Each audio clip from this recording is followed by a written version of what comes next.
Okay, what I want to talk about now is after using the Volvo Sensus for about 3 months or so, I suddenly have a realization that I believe this guy here is the most user-friendly infotainment system out there now, currently.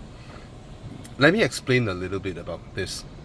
Most cars, most modern cars, now that they have more and more function inbuilt into their cars, it's literally impossible to put every single function into a button littering the entire cabin.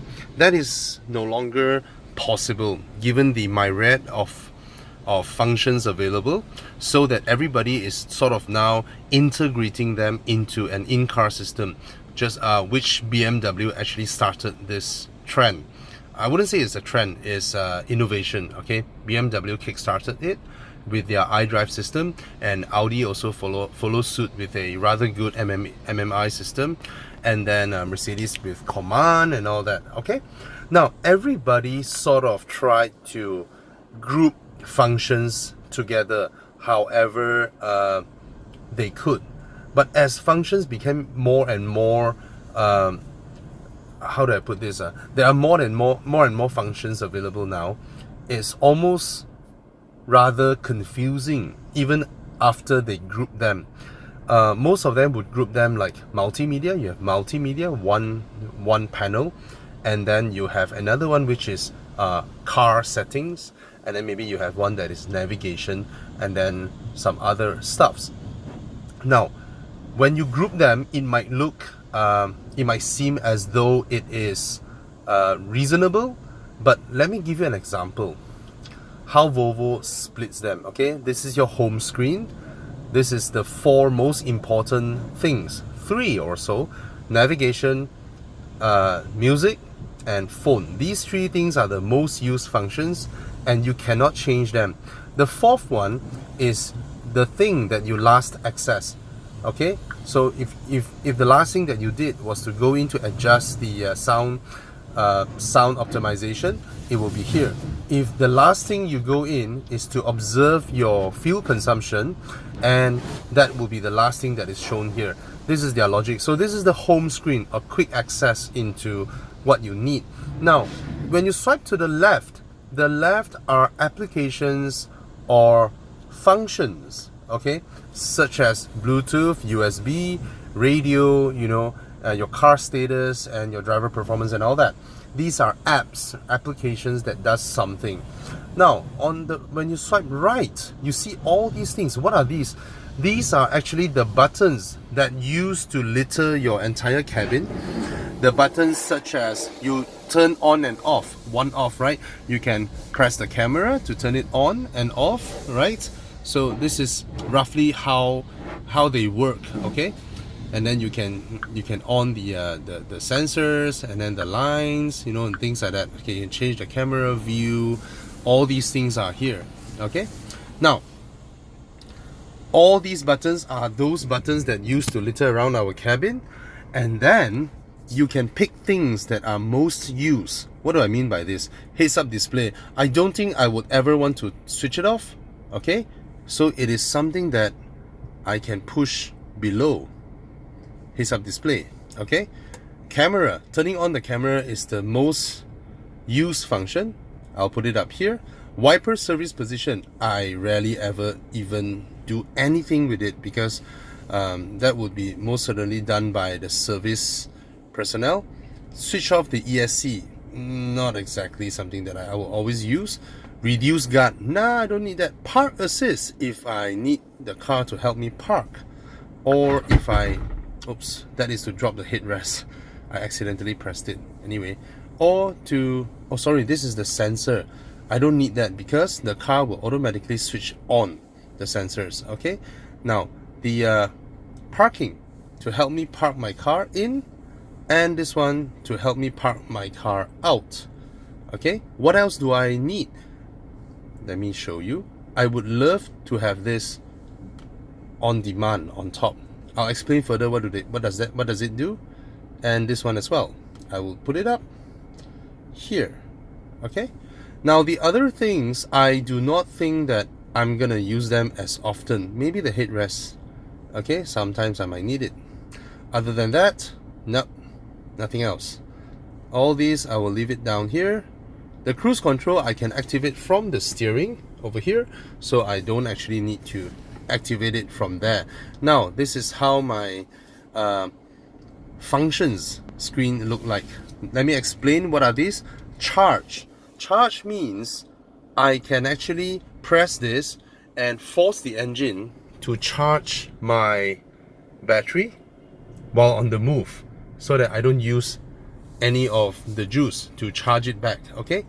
Hold, what does it mean? When I have enough battery charge, I do not want to waste it. I might want to use it only when I met a Porsche Cayenne on a traffic light. Then once it's fully charged, I will press this button so that the car wouldn't use the battery and it can be reserved for another purpose, such as surprising a Porsche Cayenne, okay, with my sub 5-second acceleration. Okay, so how I have adjusted it now: camera, immediately I come in here, the first thing I press, it will on the camera. Auto park, I can use this to auto park. After I park, I do not know how to come out, I'm useless, I will press this to help the car, will help me move the car out. Okay, charge the car and all that. So all these other things, I don't think I will switch it off. They are very, very useful. The blind spot monitoring, the cross traffic alert, this is a god save. This thing is amazing. Whenever you're reversing out from a parking, the car will actually alert you if there's another car coming your way. And active bending lights, I love them, they look super cool. Alright, so this is how Volvo group their systems together and is super user friendly. And suddenly when I think they are more user friendly than others. Why? All these belong to cars. If you group all these things under cars, the moment you go into car panel, in like most other car infotainment system, it's gonna look overwhelming. And then you go into navigation, which is only just one function. So I think what Volvo has done, they did not group them under specific things, but this to me now is the most logical, the most user-friendly infotainment system. Navigation, super easy. Press this, set destination, and then a keyboard pops up as you are typing. Say for example, pavilion. Alright, it will come out. Okay, and then you can just press it and then immediately it will go there. Okay, so I think this is now the most user-friendly in-car system, infotainment system. Yeah. And not only so, in the 360 panoramic camera, the resolution is super high and it's very, very, very easy to navigate my way around. So I really love the 360 camera of the Volvo XC60 or 90 or XC90. Now, I've readjusted all this, but come to think of it, I would love to leave a line in between. I'll explain in a while. Why do I do that? Because I'll put this here, and then I'll put this one here, and maybe I'll put this back up. Sometimes I would love to switch it off, and then I will leave myself a blank space. Okay, that should be how it is. Why do I leave the blank space? I use it to swipe so that I won't accidentally press on any other thing that inevitably I might switch it off. So yeah, I use this to swipe. I use the blank space to swipe. So this is a great thing about this system.